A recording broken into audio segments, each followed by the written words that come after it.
Hello and welcome back to Bastion and Broadcasting after, I think, a 2-week break. We had last week I was actually away, and the week before I was shouting at my internet service provider because they were not cooperating and they didn't want the stream to happen. So we were shut down by big internet. But we're back and we are now doing a return to the primordial system, which is this thing I've been tinkering around with that's kind of based around like this idea of qualitative design, which we've spoken about a few times. Before I do that, we have a few little bits of upkeep that I thought might be worth just pointing out. So first of all, if you missed the Kickstarter for this, I know I did a full read-through of Knock Magazine issue 1. I'm not going to do a full read-through of like every issue they do, as tempting as it is. But if you enjoyed Knock issue 1, just be aware that Knock issue 2 is now a thing. And I have my print copy as well, arrived in the post. I got one because I contributed to it. But I believe people are starting to receive theirs now. And yeah, it was mainly just to say that if you enjoy some of the things that I write, there are people that write it much better in here. And there is even, I think it's just the one article by me this month. They're getting more selective with the content they're putting in. Issue 1, they'll put any old shit in it. But issue 2, apparently only one of my articles makes the cut. So there's a lot of cool stuff in here. I'm not going to go through the whole thing. I was just going to find mine, but I think I've scrolled past it. Here we go. So it was my Cheap Tricks article was the one that made it in. But there's loads of cool stuff. The big one that leaps out at me is there are quite a few Arnold Kemp articles in here. So yeah, you don't need to hear me praise Arnold again. It already happens too much. But yeah, if you have been waiting for Knock issue 2 and you weren't already aware, go and check it out. This is not a sponsored video. However, I am doing it that time of the month. I'm going to talk about my Patreon very quickly and say if you do enjoy the stuff I do, you can go to patreon.com/bastionland and you can send some money my way, which helps with these streams and things like that. And last bit of sort of news, if you like, in case you don't read the blog. I was going to say for full transparency, but this is like the least transparent announcement ever because I can only say this. After August 31st, the current version of Into the Odd will no longer be available to buy in print or PDF. So August is your last chance to pick it up if you want this version of Into the Odd. There will be an announcement on bastionland.com on September 1st regarding the future of Into the Odd. And I'm going to move on swiftly from that. So let's talk primordial system. I'm not going to go over the whole thing again, but essentially what this kind of series of videos has been about is doing some little bits of design that are based around qualitative design rather than quantitative design. So qualities rather than quantities. So facts and words rather than numbers. And it's been a really interesting challenge. I still haven't got this to the table. I'm ashamed to say. But I've found it really interesting to do. It's been like a good kind of exercise to like design a ranger class without any kind of a game mechanics, if you like. It's just kind of truths about the world. So you know certain techniques, and that they're not necessarily tied to your character. They're sort of truths about the world. And then I kind of drifted around this idea with some other classes. Some of them move in a slightly different direction. But I did a number of classes, and I've done a spellbook for the wizard, and I've done a number of monsters. So when I was thinking about what to do next, I should say the reason I linked to the Patreon there is because this is a Patreon voted stream, I should say. So I do a poll for my patrons, and they can decide on what the content of the next stream is going to be, and the people wanted more primordial stuff. So weapons. And I have already touched on weapons when I did the fighter, or the warrior, I think it was called. And I kind of had like different qualitative versions of like general weapons, so like different types of melee weapon and crossbow, short bow, and just kind of describing them through their qualities in very simple ways, rather than trying to give them a load of mechanical differentiation. Because the whole point of this system is that fluff is crunch, essentially. I'm thinking more about like, if not magic weapons, then like specific weapons. So like a little bit like we looked at when I did the relics for the cleric. So these kind of like magic items that the cleric has knowledge of, if not access to. And I was trying to think like, what can we do this for weapons? What would be the equivalent here for weapons? So we are going to make some weapons of note, which I should just bite the bullet and say these are going to be like magic weapons, because that's the kind of niche I want it to fill. I want these to be weapons that you might find, weapons that your opponents might be using. And yeah, so before I do this, I'm very aware that I wrote this blog post March. Jesus, that's a lot longer ago than I thought it was. So I apparently wrote this like nearly 6 months ago, with the confusing title of Primeval Bastionland, and now we're talking about Primordial System. When I was banding around this idea, I used the word primeval and primordial interchangeably because they just sound so similar. And this was a very different thing. This is just when I was kind of talking about like a bit of the world. And I was thinking about doing something a bit more kind of fantasy based around in Deep Country. And this talks about weapons. And it's not really the same approach to what we're talking about today. In this, there are specialist weapons that sort of give you a mechanical advantage when you do something specific with them. So like the Canuck Stake does d6 damage, but you get d8 if you're using it against a disarmed target. And the idea was that these do have like a kind of tactical decision to be made, because it's like you need the right weapon for the right situation. But the thing that I really wanted to put in here was that they tell you something about the person, tell you something about the sort of person that's carrying one. So if you see somebody with this type of stake, so they're all very like primitive weapons as well. If you see somebody with one of these weapons and you know what it is, I mean, the chaser stake is a good example.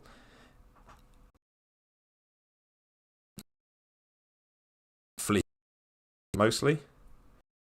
So they're gonna then.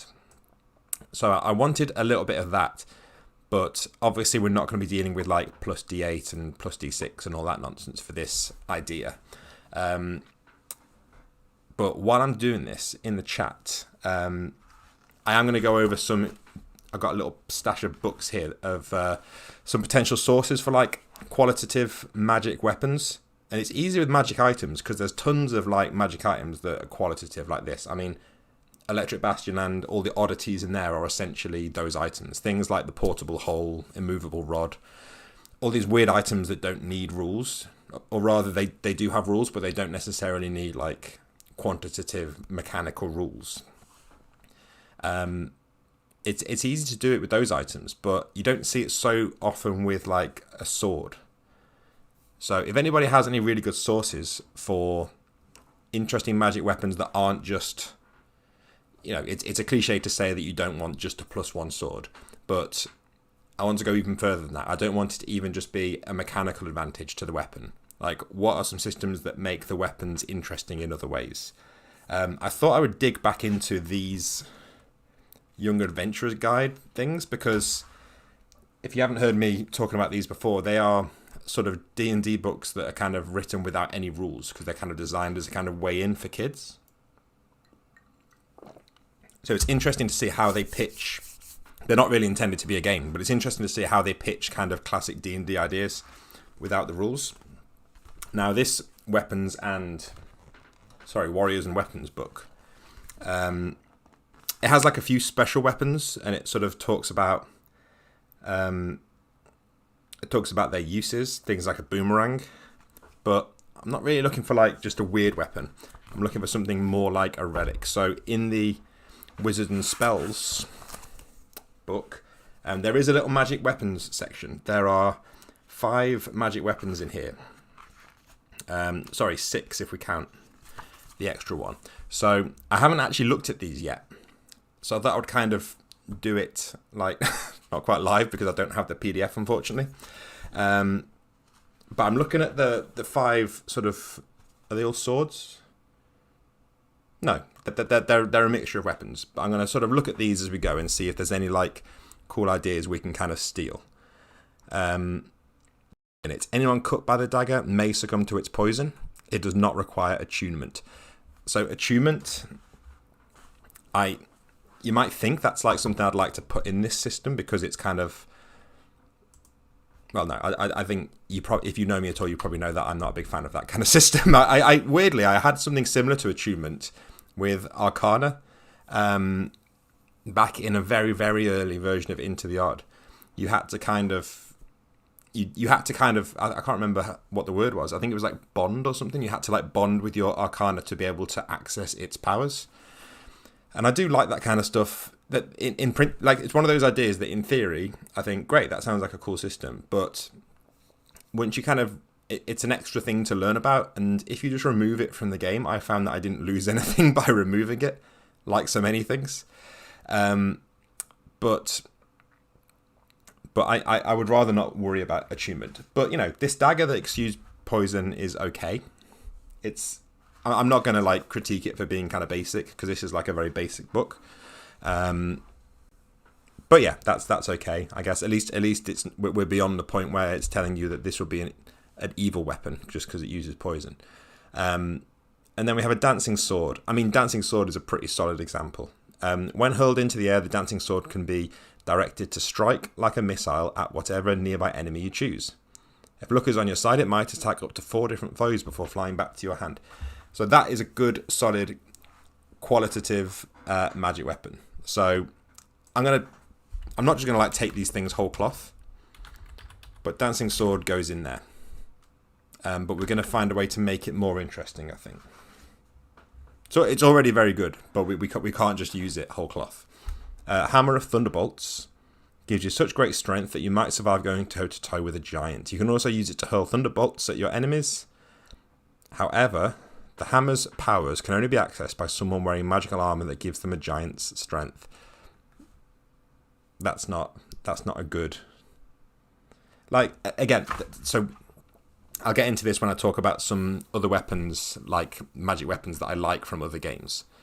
But I quite like there being like a kind of gatekeeping kind of element to weapons. I mean, the absolute classic, I guess, is like pulling the sword from the stone.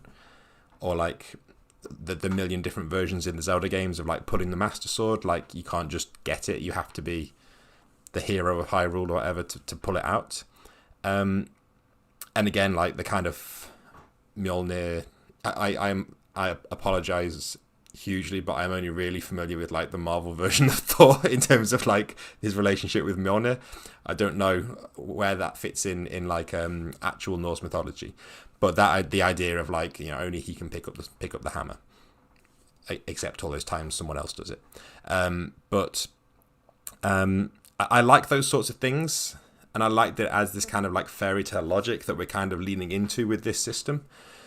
But just saying that they have to have special armor that gives them giant strength, it's too specific. You would have some kind of way of just, you could be broader and say like only somebody with a giant strength can pick this up. And then it creates an interesting situation because how do I get a giant strength? Well, there might be a million different ways that I can do that. It's not just a case of I need the armor of giant strength. So we'll call it the Thunderbolt hammer, was it? The whole throwing Thunderbolt things is okay, but it's a little bit, I don't know, it needs something else. It's not interesting enough on its own.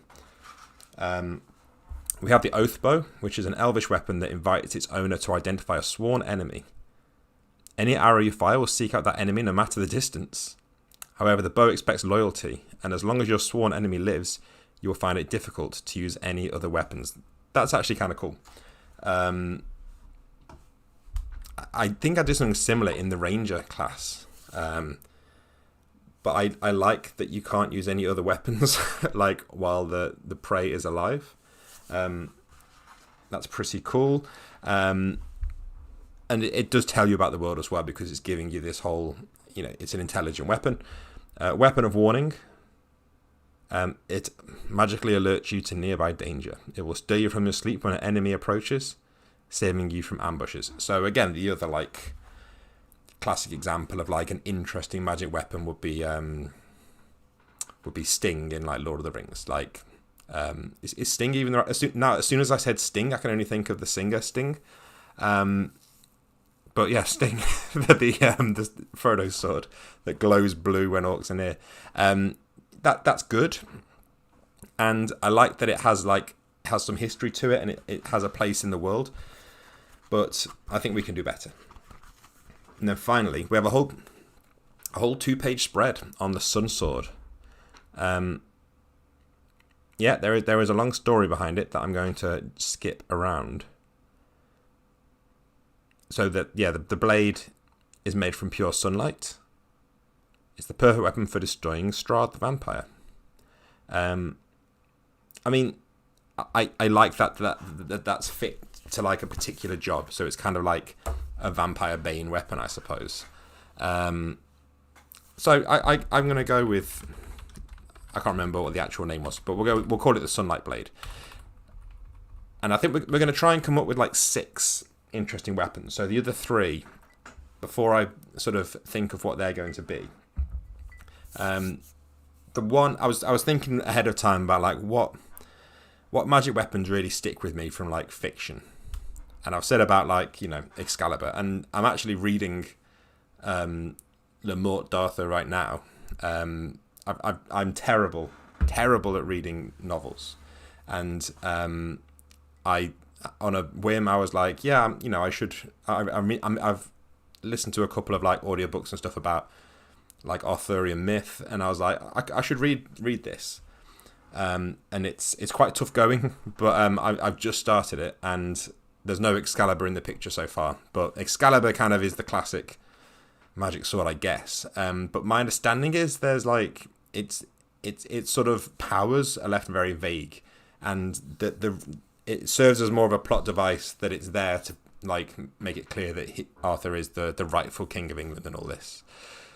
And I do like weapons as plot device, but I feel like in an ideal world we would combine like magic weapon as useful thing and magic weapon as plot device, and it would come together to make something really cool. And the one that really kind of stuck with me, and as soon as I thought of it, I thought this is probably like one of the coolest weapons I can remember from fiction. And that is, if you're not familiar with the Warhammer 40k setting, I'm not going to give you a recap of the whole thing, but there's a big event that happens 10,000 years before the sort of current setting. That's a clash between the Emperor and Horus, who has betrayed him and turned evil. And Horus kind of mortally wounds the Emperor, and the Emperor kills Horus. And it's this thing that happened in history. And I can't bring myself to say it, but most of the characters that are in that kind of part of history are like not in the current setting. It's kind of seen as almost like ancient history. And but there is the Talon of Horus, which is like the weapon that Horus used to wound the Emperor, which is like the thing that set the whole of the current setting into play. And there is a character that you can field on the tabletop that has the Talon of Horus, and he's like brandishing it, and it's like this is like the most significant like artifact from the history of this setting, and he's carrying it around on the battlefield. And the impact of that has been lessened slightly in recent years because they've started dipping more into the elements from that bit of ancient history. But I remember that was like the coolest thing, because this was like one of the few things that you'd really see in the game actually being brought to the table that was an actual thing from that kind of prologue to the setting. And from what I remember, like it was a claw, you could hit people with it, and it had a gun on it. but it also like caused like, I think it caused like fear or like anger in like certain like enemies, and it felt like it was a piece of history like on the tabletop. It felt like a kind of a legendary weapon to me. And things like that are what sort of appeal to me. And it's tough to do that without having the giant back setting that Warhammer 40k has. But I would like it if we could kind of like sneak in a little bit of like world building into these. And it's tricky because I don't want to suddenly be like giving you a history lesson of my magical realm, because that's absolutely not what this should be about. But I want items that kind of, a lot of the power is in what they represent and the way that people respond to it, rather than the innate power of the weapon. So let's have a think.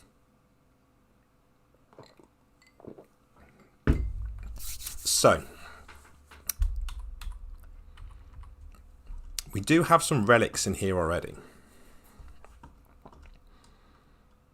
So in the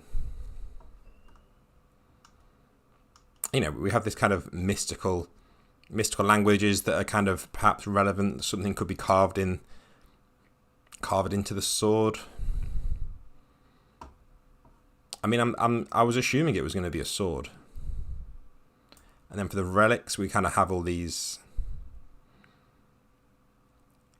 relics that are kind of more like what you'd actually expect from like actual history. My first thought was a broken sword, and then I instantly realized that was I think that's been done in a fantasy story. So let's steer away from sword. In the chat, Anna has mentioned about favorite base weapon to carry is a war pick. Reminds me of hauling a pickaxe around growing up. We're going to do something with a pickaxe for sure.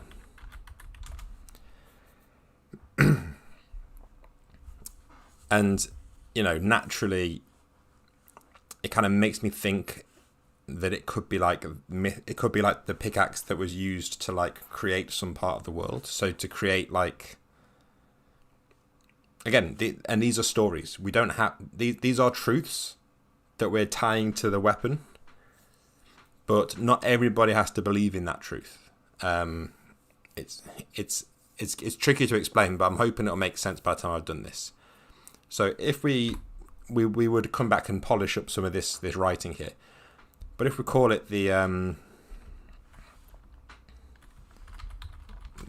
abyssal is not. I'm trying to think of like the depths of the ocean.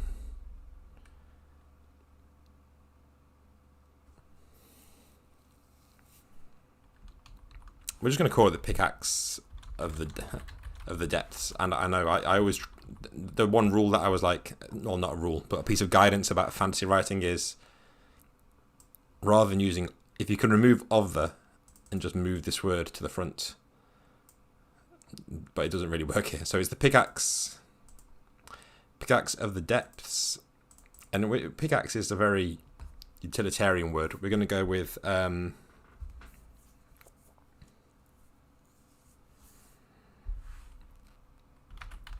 we'll just go with axe for now, but we are picturing kind of a pickaxe style axe. And we're going to give it like, let's go for like a 3 bullet format. If in doubt, go for the 3 bullets. So we're going to aim for like, first, like a thing that is kind of like, what's the concept of this thing? Then we're going to go for like a detail about it that makes it feel more real, because these are like physical objects. We should be able to like picture it and almost feel the weight of it in our hands. And then we're going to go for like, what's its actual function? So, so the pick that was used to dig out the first oceans, first of the new oceans after the Great Drought. And then what's a detail about it? So we could kind of go into the kind of the Thunderbolt Hammer thing here. We're going to steal that idea. So it can only be wielded by... If we even just put like requires unnatural strength to wield, and then the function of it, what can it actually do? So it can cleave through any... What's the word I'm after? I think is stone just the word that I mean. Like, the word I'm looking for isn't like inorganic, because I want to exclude things like metal. But mineral. Cleave through any mineral. I don't know. I know metal is a mineral. Any natural mineral.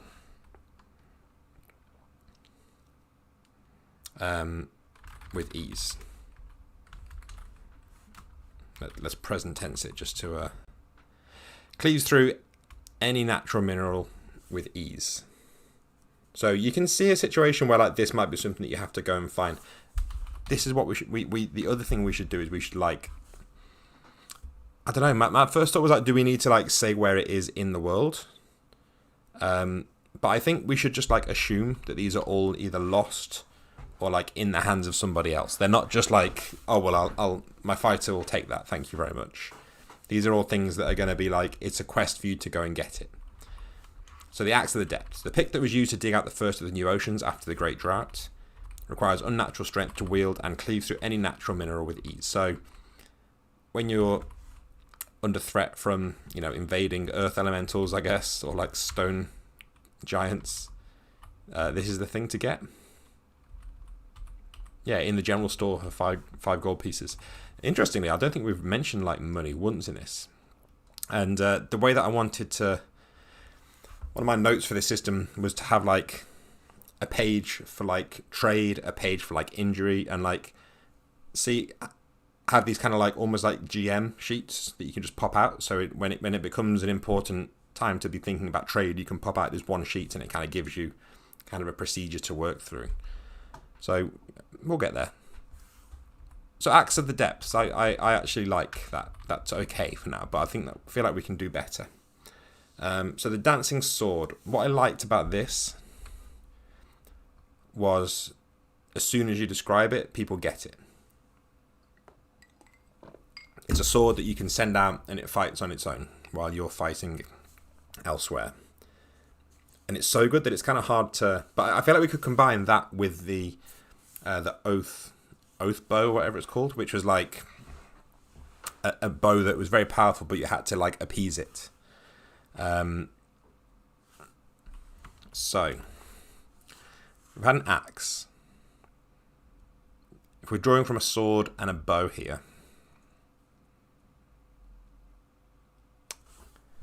I feel like a trident could be useful, and we're inadvertently going into like kind of an ocean theme here. So trident, we'll come up with a name afterwards. So what's the deal with this trident? We want to have this kind of idea that it's intelligent and it has like an agenda of its own. So we'll come back to its history. We can do this in any order. So we'll only...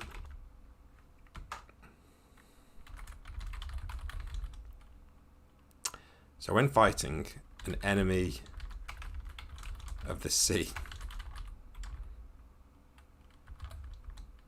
it imbues its strikes with... I'm trying to think of like... I know this was the Axe of the Depths, but I'm imagining like a trident, like when you strike it, like creates like these like vacuum high pressure areas. Dave Svedberg says about the Axe of the Depths, like that it could be the axe that like carved out the whole world. I agree, but I think because my first thought was like make it part of the creation myth of this world. But I think by tying it to an event that happened like post creation of this world, you get to slip in this idea of an event, because this great drought could have been something that actually affects things that we're going to be encountering in the game. Whereas, like, the creation of the world, as much as it's a significant event, the creation of the world possibly doesn't, like, come up that much, if you get what I mean. But yeah, I can see you got some cool ideas in the chat, though. They are definitely good ideas. So, when fighting an enemy of the sea, it imbues its strikes with... I'm just going to put, like, crushing pressure for now. And I know what I mean, so we can come back to that.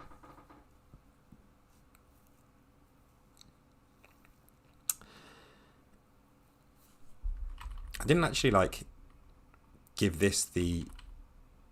I was going to give it, like, a physical detail, wasn't I? We'll stick with what we're doing for now. That's a job for the artist.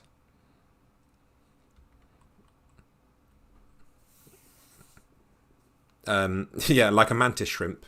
The mantis shrimp trident would be pretty cool, but I'm imagining more like, you know, like when there's like a hull breach in like deep sea, and I don't think this happens in reality, but like things explode, almost like explosive decompression, or I don't know. I'm just saying words now, but hopefully you get what I mean. It channels like the crushing pressure of the deep sea, and I like the vagueness of an enemy of the sea. So you've got to convince it like these guys are polluting the ocean. So what's the history of this thing?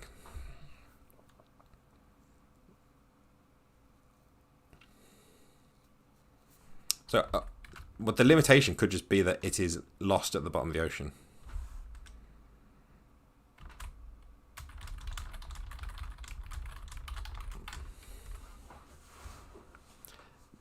And if we just look at this so far, at the moment, things are kind of working against this weapon, because lost in the depths of the ocean is a pretty massive problem. And the fact that it just hits kind of strong isn't like go get another weapon that sort of hits strong, if you get what I mean. So it needs to have something in its history that means like why would we want to get this? So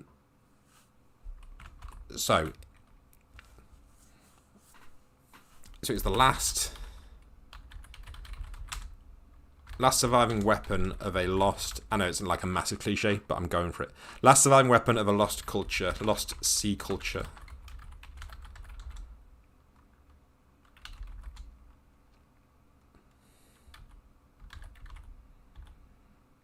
I'm trying to think about a way to say that like it's kind of like a Rosetta Stone. So by having this...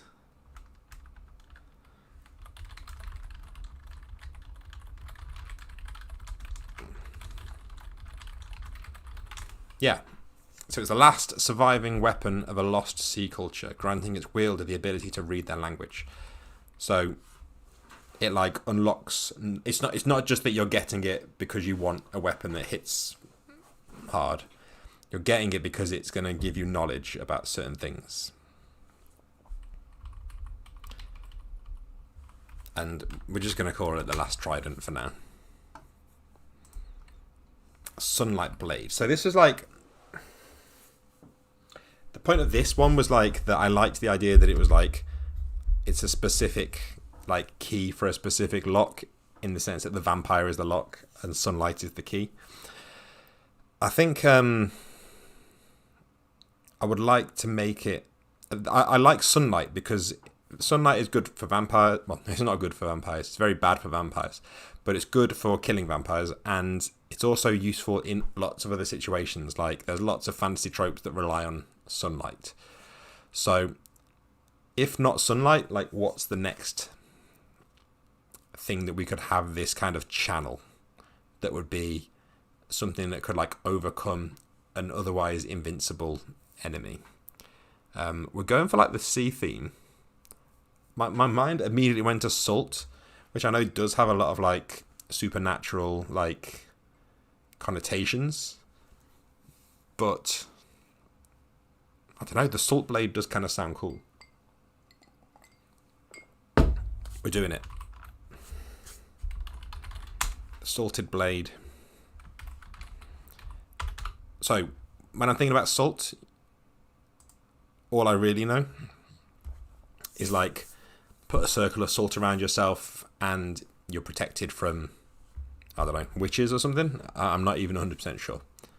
I'm sure there was something about salt and vampires, but maybe I'm conflating it with garlic. But we're going for salt. We've made this now. So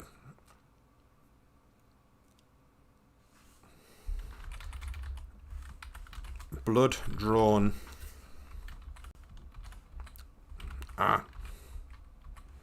So blood spilled with this weapon cannot be crossed by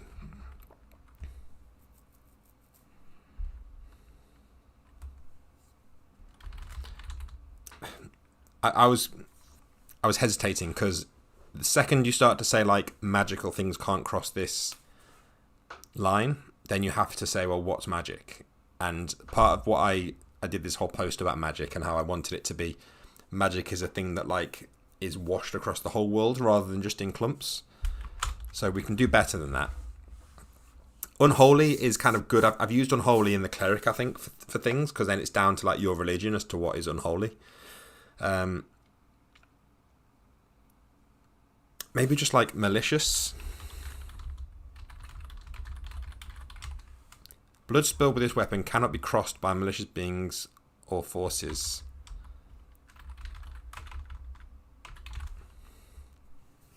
So I quite like the idea that you have to like kill something to protect yourself.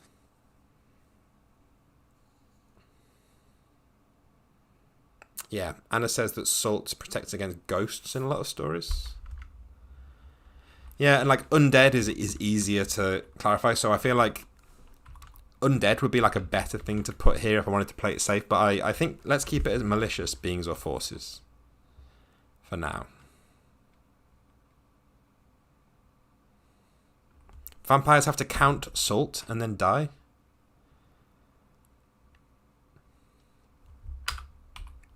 They'll die when the sun comes up if they're not done counting the salt.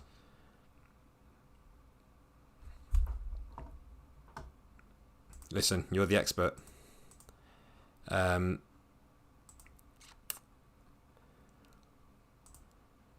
Right, let's think while I kick this bot from my chat. Okay, so blood spilled with this weapon cannot be crossed by malicious beings or forces. Maybe so far we've been assuming these are like mythical, like unique items that are kind of lost somewhere. Maybe this is literally like, because it's made from salt, it's not gonna last. It's kind of innately temporary. What am I thinking of? There's some trope in some fantasy thing somewhere where like something is made for a specific use and you know that it's not going to last long. It's like a one-use thing where everyone has to contribute to making it. So forged by hidden village, requiring the joint effort of all its crafts people.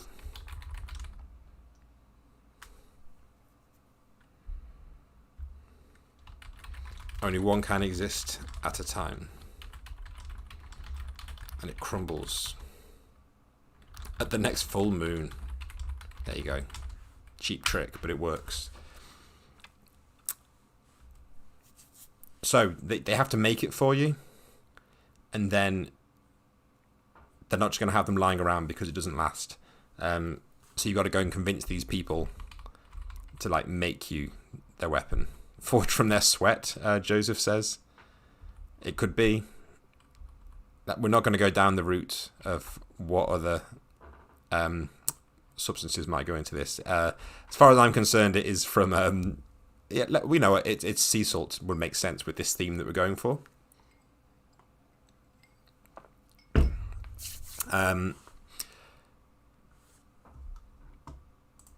Yeah, let's go. Let's even lean into that. Hidden Port Village.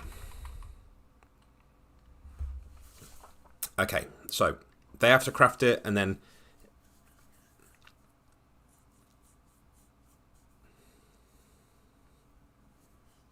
So a Decisive Blow.